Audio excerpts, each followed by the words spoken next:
si Mingyu going out like that, parang lalaki ako. When this concert happened, as in sobra lang akong blown away kasi parang with the opening, kasi sobrang love ko talaga yung Domino. As in parang yun yung nag-set ng tone sa akin eh. Like they did Domino. I was so shocked na, di ba yung intro pa ni Dino, parang pizza, something like that. So nalito pa ako, anong kanta nilang may pizza? Tapos, ten ten ten ten ten ten. As in, oh my God, parang yung emotions ko, I was just so overwhelmed. And then, oh my gosh, may choreo. And the choreo is like exactly how I imagined this song would be danced to. As in, sobrang grabe yung moment na yun for me. As in, dun ako naiyak. Na parang feeling ko kilala nila ako. Parang may ganun kasing feeling sa mga concert nila, diba? Like, they listen to Carrots. Wish they know granted. what Carrots want. Oo, exactly. So parang yun yung feeling ko at that moment. So parang from there, sobrang naset yung tone for me. And then, going to yung kay Dino to June's solo. Like, I'm not a fan as well of June's song, but like when it was performed, hello June yan eh. Ano pa naman i-expect natin? Hindi na uubusan ng energy yung lolo mo, takbo ng takbo eh. Pero as in, di ba? Parang like the transition, actually doon, so parang the transition from Dino stage to June stage, parang oh my God, ang ganda! Tapos biglang si Vernon naka-t-shirt. Ano, biglang lalabas sa as in, di ba? As in, napasigaw talaga ako. Yan lang talaga suot mo? As galing closet lang niya yan. Oo. Naka-t-shirt din yung tatay niya nung bata pa siya. Attached the guitar. Yung mga ano. Oo. As an ode to his father. Correct. Pero like that transition as well na parang, oo nga, no, parang nagkaroon ako ng light bulb moment na, oo nga, no. They are 17, but they are so artistic individually that all of these stages are able to capture all of their personalities so well na parang hindi mo na kailangan i-expect na kasing bongga. I guess yung transition like from, yun nga, from Dino to June, that was like the most perfect transition. But after that, medyo surrender ka na si DK tatanggapin mo naglakad nila sa ilalim ng tulay. Correct. Nung natapos ako yun. Parang naubusan na sila ng artistic energy nung tayo. Pasok ka na lang Joshua, pasok ka sa ilalim. Tapos biglang lalabas si DK. Oo. Tapos kasi isa-set up pa natin yung piano ni Song Kwan. Parang ganun simplihan na lang natin to DK. Parang ganun. But like all of that, like that, parang the artistry in full display. And this is something that you can only do 10 years into the business because you're already there.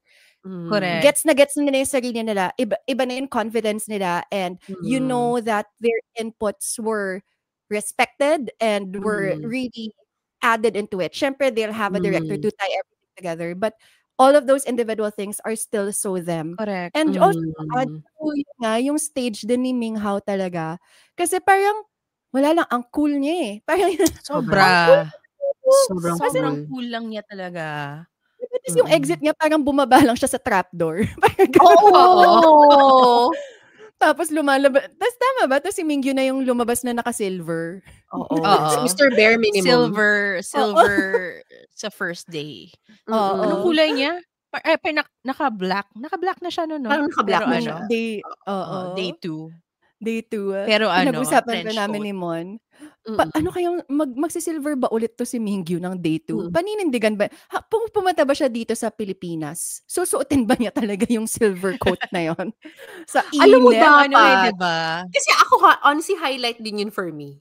Yung fact na nag-bare minimum, nag-silver lang siya. Tapos yung isang botones lang, yung talagang yung minimension mo kayo na parang mga lalaki na to. Parang si Mingyu going out like that, parang lalaki ako. Alam mo yun? Like, wala akong pake, kaya akong mag-silver. Alam mo yun? Magfa-fashion walk lang ako dito.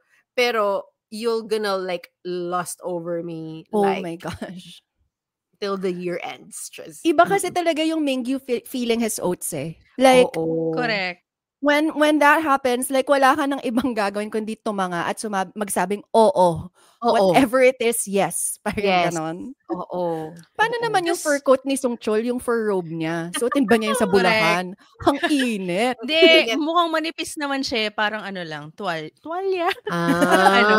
Bathrobe lang. May ganun na nabibili sa Divisoria eh. Yung mas mura na fur. Doon lang pala din niya na source.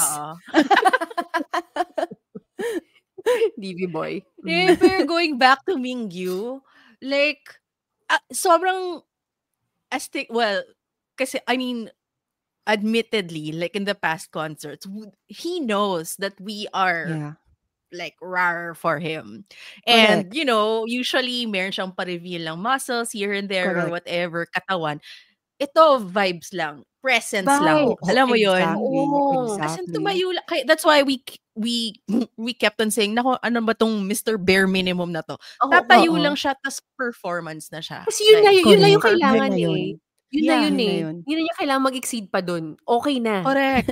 More But than the thing enough. is, that's hard, ha? Kasi like madami din tayong kilalang mga pogi na kung tumayo lang, hindi ka pa rin, like you'll glance, pero hindi niya makakatch, like hindi ka, di ba parang hindi magsistay yung mata mo, parang you'll get a glance and then after that, you'll move on with your day. Pero si Mingyu, parang hindi eh, talagang ang lagkit.